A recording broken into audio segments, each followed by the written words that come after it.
Eyeballs நேயர்களுக்கு வணக்கம். நம்ம கடந்த பல எபிசோட்ஸாக கிரகங்களே கோவில்களே அப்படின்ற தலைப்பின் கீழே தொடர்ந்து நிறைய வீடியோக்கள் பார்த்துட்டு வரோம். அந்த வரிசையில் இன்னைக்கு ஒரு முக்கியமான கோவிலை பற்றி பார்ப்போம். இந்த கோயில் எங்கே இருக்குன்னா கும்பகோணத்துக்கு பக்கத்தில் இருக்குது. இந்த கோவில் பேர் சோமேஸ்வரர் கோயில்.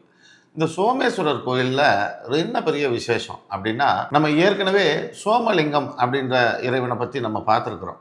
இங்கே 2-3 இடத்துல அது சோமலிங்கம் இருக்குது. இன்னும் சின்ன சின்ன கோவில்கள்லையும் சோமலிங்கம் இருக்குது. அதே போல் சோமலிங்கமாக இருந்தாலும் சரி, சோமேஸ்வரராக இருந்தாலும் சரி, இது ரெண்டுத்துக்கும் ஒரே கிரகம்தான். அது சந்திரனும் சூரியனும்.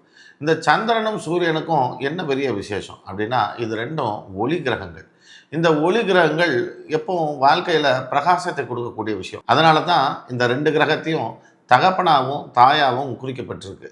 இந்த 2 கிரகம் ராகு எதோடு சேர்ந்தது அப்படின்னா கிரகணம் அடையும். ஒளி கிரகங்கள் எப்போவுமே கிரகணம் அடையும்ன்றது நம்ம எல்லாருக்கும் தெரியும்.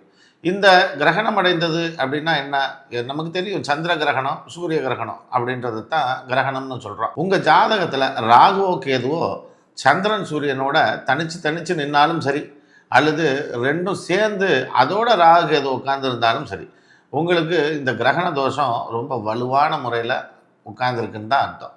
என்ன பண்ணும் இந்த தோஷம், உங்களுக்கு என்ன செய்யும் அப்படின்னு பார்த்தா, நம்ம ஜாதகத்தில் சூரியனும் சந்திரனும் நமக்கு எதை தர்றதுக்கு தயாராக இருக்காங்களோ, திருமணத்தையோ மாங்கல்யத்தையோ அல்லது தனத்தையோ அல்லது சொத்துக்களையோ இன்னும் என்னென்ன விஷயங்கள் உங்களுக்கு தரதாக இருந்தாலும், அந்த விஷயம் உங்களுக்கு கிரகணம் அடைஞ்ச மாதிரி ஒரு இருட்டடைந்து போயிடும்.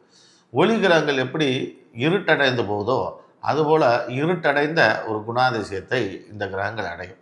இதெல்லாம் சரி செய்கிறதுக்காக தான் இந்த சோமேஸ்வரர், சோமலிங்கம் இது போன்ற இறைவனை நிறைய இடத்துல நிர்மாணித்தாங்க. இந்த சூரியனுக்கு சனி பகையாக இருப்பார். அதே போல் சந்திரனுக்கும் சனி பகையாக இருப்பார். இந்த 2 பேருக்கும் சனி பகை பெற்ற கிரகம்ன்றதுனால கோச்சார சனி உங்கள் ஜாதகத்தில் இந்த 2 கிரகங்களை பார்க்கும் பொழுதும் சொல்ல முடியாத தடங்கல்களும் தாமதங்களும் உங்களுக்கு சேரும். நீங்கள் அந்த நேரத்தை கடந்து வர்றது ரொம்ப சாமானியமான ஒரு விஷயம் கிடையாது. அப்படி உங்கள் ஜாதகத்தில் ஒரு அமைப்பு இருந்தாலும் சரி, நீங்கள் எல்லாம் போக வேண்டிய கோயில் இந்த சோமேஸ்வரர் கோயில்.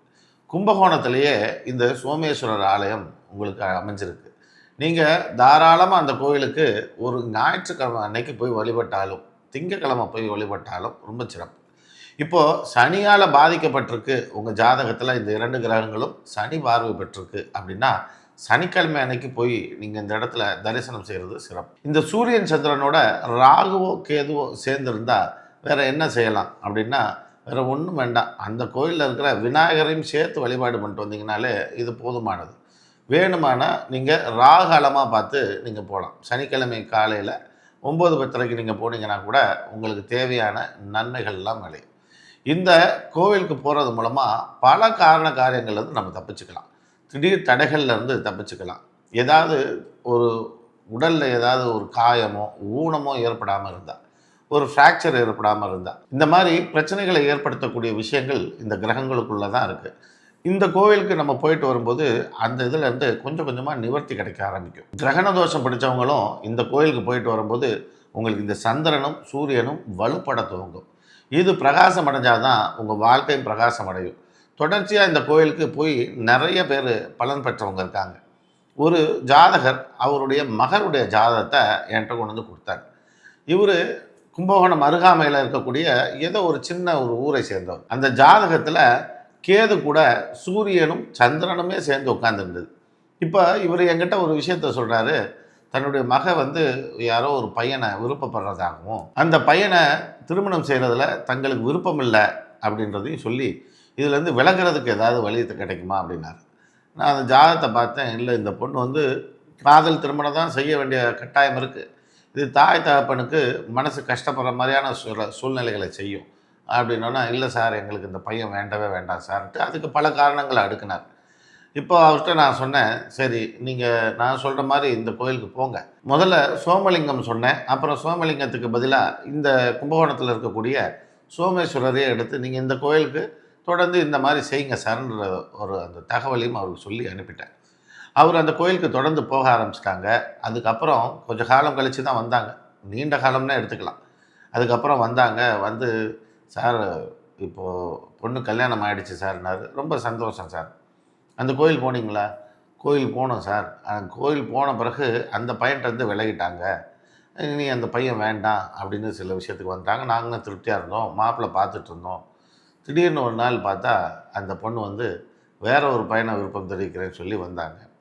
அப்புறம் என்ன சார் பண்ணீங்கன்னு? இல்லை, அந்த பையன் வந்து டாக்டர், அதனால் பையன் நல்ல பையனாகவும் இருக்கிறான், அதே போல் எங்கள் இனத்தை சேர்ந்த ஒரு ஆளாகவும் இருக்கிறாரு, அதனால் எங்களுக்கு இதில் ஒன்றும் விருப்பம் தான், அதனால் நாங்கள் பண்ணி வச்சுட்டோம் சார் அப்படின்னாரு. ரொம்ப சந்தோஷம் சார், நீங்கள் உங்களுக்கு திருப்தி தானே அப்படின்னா. திருப்தி. ஆனால் திருமணம் ஆகிற அந்த நேரம் வரைக்கும் இந்த தாய்க்கும் தகப்பனுக்கும் ஏதோ ஒரு இனம் தெரியாத பயம் இருந்துகிட்ருக்கு.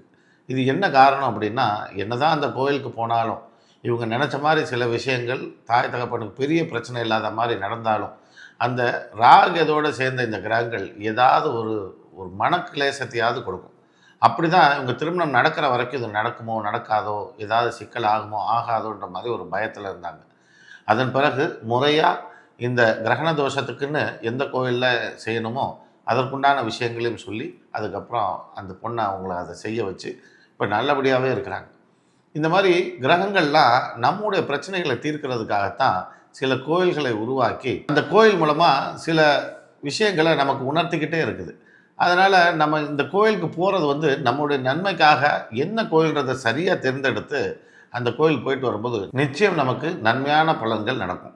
இதுபோல் நிறைய கோயில்கள் இருக்குது. சின்ன சின்ன கோயில்களாக இருந்தாலும் பெரிய பெரிய கோயில்களாக இருந்தாலும் நமக்கு நன்மை செய்கிறதுக்குன்னே காத்துட்ருக்கு.